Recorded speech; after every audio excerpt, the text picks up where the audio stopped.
দুটি মাঝারি সাইজের আলু আর একটা গাজর একটু মোটা করে কেটে তেলে ভেজে নিচ্ছি। এটাকে প্রায় 80% মতো ভেজে তুলে নিচ্ছি। এখন আমি সেই একই তেলে কিছু ক্যাপসিকাম দিয়ে দিচ্ছি। এখানে আমি একটা ক্যাপসিকাম পুরোটাই ইউজ করেছি, আপনারা আপনাদের পছন্দ অনুযায়ী কমিয়ে বাড়িয়ে দিতে পারেন। এখন আমি এটাকে খুব ভালোভাবে ভেজে নিচ্ছি। এটাকে 1 মিনিট ভাজলেই হবে, বেশি ভাজার প্রয়োজন নেই। এখন এটাকেও আমি তুলে রাখছি।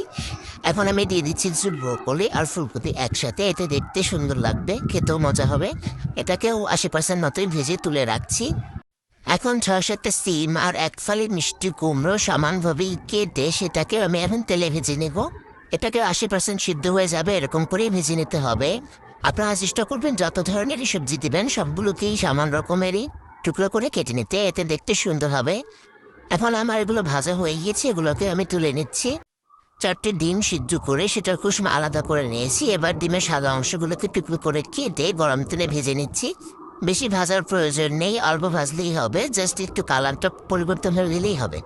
তো আমার ভাজা হয়ে গিয়েছে, এবার আমি এগুলোকেও তুলে নিচ্ছি। এখন সেই তেলেই আমি ভেজে নিব বাঁধাকপি। বাঁধাকপিগুলোকে আমি একটু বড় করে কেটে নিয়েছি। আপনারা যদি বাঁধাকপি দেন সেক্ষেত্রে বাঁধাকপিটাকে পরে ভাজার চেষ্টা করবেন, না হয় সব তেল বাঁধাকপিই টেনে নেবে। তো আমার বাঁধাকপি ভাজা হয়ে গিয়েছে, এখন এটাকে আমি তুলে এক সাইডে রেখে দিচ্ছি। এবার আমি আমার পরবর্তী রান্না শুরু করব। একটি বড় পাতিলে আমি সামান্য তেল দিচ্ছি, বেশি তেল দেওয়ার প্রয়োজন নেই, কারণ আমি শুরুতেই সবজিগুলোকে তেলে ভেজে নিয়েছি। এখন আমি এখানে আধা কাপ পেঁয়াজ কুচি দিয়ে দিচ্ছি 1 কাপ পেঁয়াজ কলি। পেঁয়াজ কলি যেহেতু দিয়েছি তাই পেঁয়াজ কুচি একটু কম দিয়েছি। আপনারা পেঁয়াজ কলি না দিলে সেক্ষেত্রে পেঁয়াজটা একটু বাড়িয়ে দেওয়ার চেষ্টা করবেন। এখন আমি এই পেঁয়াজ একসাথে খুব ভালোভাবে ভেজে নিচ্ছি। এটার একটা কাঁচা গন্ধ আছে, সেটা যেন চলে যায়। পেঁয়াজ অনেকটা নরম হয়ে এসেছে, এই পর্যায়ে আমি দিয়ে দিচ্ছি 1 চামচ রসুন বাটা, 1.5 চামচ আদা বাটা। এখন এটাকে আমি কিছুক্ষণ ভেজে নিচ্ছি। এখন আমি দিয়ে দেবো 2টি তেজপাতা, 5টি এলাচ, একটু থেতো করে 4 টুকরো দারচিনি, 8-9টি লবঙ্গ। এখন এটাকেও আমি তেলের সাথে কিছুক্ষণ ভেজে নেব, এতে করে এই মশলার একটা দারুণ ফ্লেভার ছড়িয়ে পড়বে।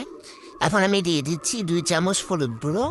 এখন এটাকেও খুব ভালোভাবে তেলের সাথে নেড়েচেড়ে মিশিয়ে নিচ্ছি। 1/2 চামচ জিরে গুঁড়ো দিয়ে দিচ্ছি, এটাকেও আমি তেলের সাথে খুব ভালোভাবে কষিয়ে নিচ্ছি। একটু পানি দিয়ে কষিয়ে নেব, এতে করে মশলাটা পুড়ে যাবে না। এখন দিয়ে দিচ্ছি পরিমাণ মতো লবণ। এখন এটাকে খুব ভালোভাবে নেড়েচেড়ে কষিয়ে নিতে হবে। মশলা যত ভালো কষানো হবে খাবার টেস্ট ততই বেড়ে যাবে।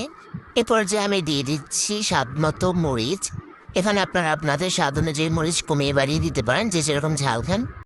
মশলা থেকে তেল ছেড়ে দিয়েছে, মশলাটা খুব ভালোভাবে কষানো হয়ে গিয়েছে। এখন আমি এখানে দিয়ে দেবো 1 কাপ মটরশুঁটি। মটরশুঁটিগুলো আমি ডিপ ফ্রিজে সংরক্ষণ করেছিলাম, সেটাই দিয়ে দিচ্ছি। আপনারাও চাইলে ডিপ ফ্রিজে হবে মটরশুঁটি সংরক্ষণ করতে পারেন, তারপর যখন খুশি রান্নায় ব্যবহার করতে পারবেন। 2 পট চাল 80% সিদ্ধ করে পানি ঝরিয়ে নিয়ে এটাকে কয়েকবার ঠান্ডা পানি দিয়ে ধুয়ে আমি পানি ঝরতে রেখে দিয়েছিলাম। এখন বেশ অনেকটাই ঝুরঝুরি হয়ে গিয়েছে। এ পর্যায়ে আমি এগুলোকে মশলার ভিতরে দিয়ে দিচ্ছি। এটাকে নেড়ে চেড়ে খুব ভালোভাবে তেলের সাথে মশলার সাথে মিশিয়ে নিতে হবে। আপনারা এখানে চাইলে পোলাওয়ের চাল বা ভাতের চাল যে কোনো ধরনের চালে নিতে পারবেন, তবে পোলাওয়ের চালটা দিলে এটার টেস্ট অনেকটাই বেড়ে যাবে।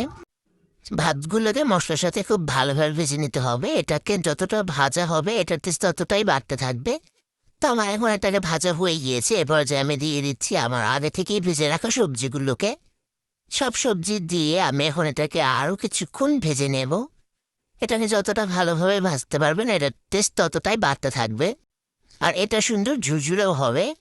এটাকে অবশ্যই মৃদু আঁচে ভাজতে হবে। এখন আমি দিয়ে দিচ্ছি সেই কুসুমগুলোকে আলতো হাতে এটার সাথে নেড়েচেড়ে মিশিয়ে নিচ্ছি। কুসুমগুলো আগে দিলেও হবে, পরে দিলেও হবে, তবে আমি পরেই দিয়েছি। আপনারা চাইলে আগেও দিয়ে দিতে পারবেন, কোনো সমস্যা নেই। এখন আমি এগুলোকে নেড়েচেড়ে মিশিয়ে এখানে 1 কাপ মতো পানি দিয়ে দিচ্ছি। আপনাদের যদি বেশি সিদ্ধ হয়ে গিয়ে থাকে তাহলে পানিটি স্কিপ করবেন, জাস্ট নেচে ভেজে তুলে নিলেই হবে। তো আমার একটু কম সিদ্ধ হয়েছিল, আমি এর জন্য এখানে 1 কাপ পানি অ্যাড করেছিলাম। তো আমি এগুলোকে নেড়েচেড়ে মিশিয়ে কিছুক্ষণ সিদ্ধ হতে রেখে দেব। এর জন্য আমি এটাকে ঢেকে রেখে দিচ্ছি কিছুক্ষণ। তো আমার পানিটাও টেনে গিয়েছে আর সিদ্ধ হয়ে গিয়েছে। এ পর্যায়ে আমি এখানে 4 চামচ ঘি দিয়ে দিচ্ছি। ঘি দিয়ে নেড়েচেড়ে মিশিয়ে এটাকে তুলে নেব। এটাকে আপনার এভাবেই সার্ভ করতে হবে, এর এমনিতে খেতেই অনেক মজা, সাথে কিছুর প্রয়োজন হবে না।